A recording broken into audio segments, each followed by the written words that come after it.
And how is that direction in terms of Scott looking at me? Good? Good. Yep. All right, great. So what are some of your favorite things about Alaska? I grew up actually on a farm in western Washington, right in the shadow of the Olympic Mountains on the Olympic Peninsula. Lived in Seattle for law school and moved to Alaska, quite honestly, because of the space, the nature. Seattle was just too many people for me, I guess. I moved up here with my wife, who I met in law school. She was born and raised in Alaska. Didn't even walk in our law school graduation. We literally got in the car 24 hours after our last final and drove on up. One of the things I love about it is Alaska is America's biggest small town. Literally, we don't have 7 degrees of separation, we have 2 degrees of separation. Everyone knows each other, Republican, Democrat, other, everyone is friends. Their kids play soccer or hockey together, and it's just a bit different that way. I've been an elections attorney since 2007 or 8. So I was peripherally aware of Washington and California's systems of top 2. I had worked on another ballot measure in order to protect Bristol Bay from the largest mine on Earth. And Bristol Bay is where half the planet's salmon come from. And some folks wanted to put the world's largest mine smack in the middle of that watershed. We did a ballot measure to sort of put some additional, barriers or restrictions on that process. And it was something that, United Republicans, Democrats across the board, that ballot measure got nearly 70%. And that's in a resource state. So I had that background, and this is how ballot measures work. And when you want to make something happen, you can do it that way. I actually went to work as chief of staff for Governor Walker. And Governor Walker was, he's a prior governor to our current governor, and he was the only independent governor in the nation. He was a former Republican turned independent. And the experience I had for a little over 2 years being his chief of staff was that elements of both parties constantly wanted him to fail. There were good Democrats, good Republicans who were absolutely willing to work for the good of the state, but there was a critical mass of partisans on both sides that wanted him to fail because he wasn't on their team. And they would tell me quite candidly, we should do the thing you're proposing, it's good for the state, but we're not going to do it because we want a Democrat to come in and run and knock him off, or we want a Republican to come in and knock him off. We wanted to change that. We actually wanted to create a system where folks were graded on how much work they got done. And so that, more than anything, coming out of that experience at the end of 2018 into early 2019, led me to start looking at election systems around the country. I looked at top 2 primarily, and that was kind of where I was going, but then I realized with Alaska's political diversity, that wouldn't suit.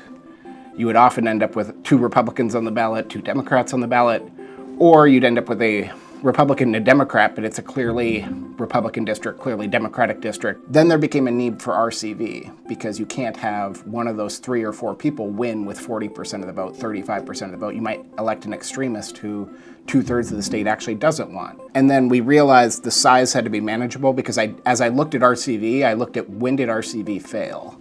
And RCV failed primarily in jurisdictions where they had put no limits. So you had 30 choices, and people simply cannot research 30 different candidates, fringe candidates, so you had such a dramatic number of exhausted ballots. So 3 or 4 seemed the right number, because people could learn about that many candidates. If enough good candidates run, it's going to represent a diversity of political thought, and that's sort of how we landed there. We knew RCV had happened in Maine, and we took a critical look at that, and we found it just didn't do the job, because what you get is a Democrat going through a closed primary, Republican going through a closed primary. Each of them get 45 or 46% of the vote, and then the vote really boils down to fighting over that third-party candidate's support. And that third-party candidate, that 3rd or 4th choice, is never viable. Whereas under this system, Mary Peltola finished in 4th place in her primary. In the general, she finished in 1st. So really it gives a chance for, candidate quality to shine. A lot of people around the country, they see our congressional delegation, who are always at the table in terms of making deals, who are always at the table in terms of important policy advancements. So I think people around the country look and they say, every time an issue goes up, I know how my delegation's voting. They're going to line up according to their party leadership. And that undermines our ability to get anything done. You can't break the filibuster in the Senate.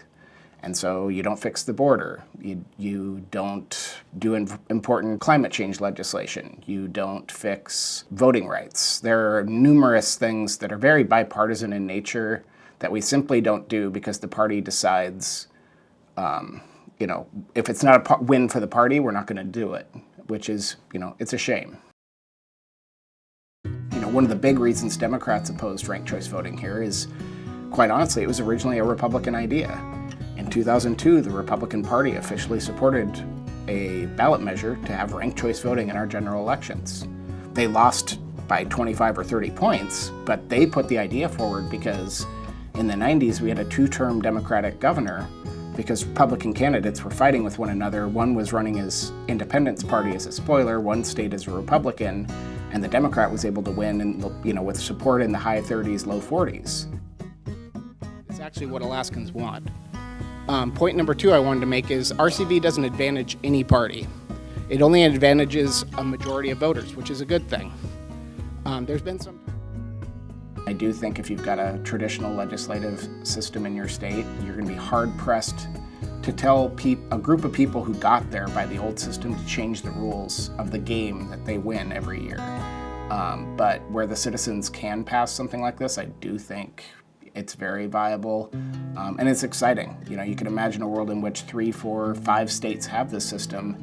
Now you're talking about 10 U.S. senators. A fulcrum of the U.S. Senate can say, the group of us will be over here ready to do good policy. Whichever party or both parties want to align with us, we're ready to go because we don't have to face closed primaries back home.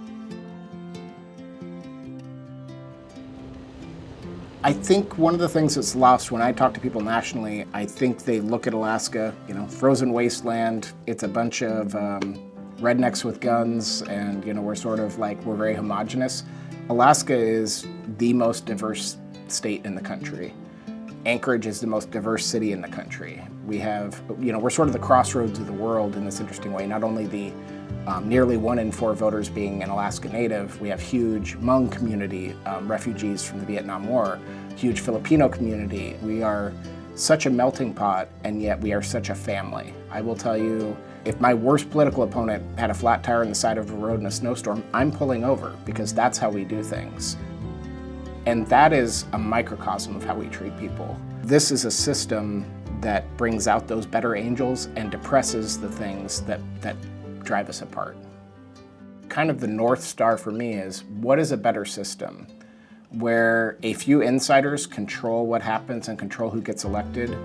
Or is it a better system when every candidate feels like they have to campaign to every voter? Not just the voters in their party, but voters of the opposite party. Where every voter has an equal say rather than parties having a disproportionate say. We get the 20 seconds of room tone, everyone just sit silently and don't move. Stand by and mark.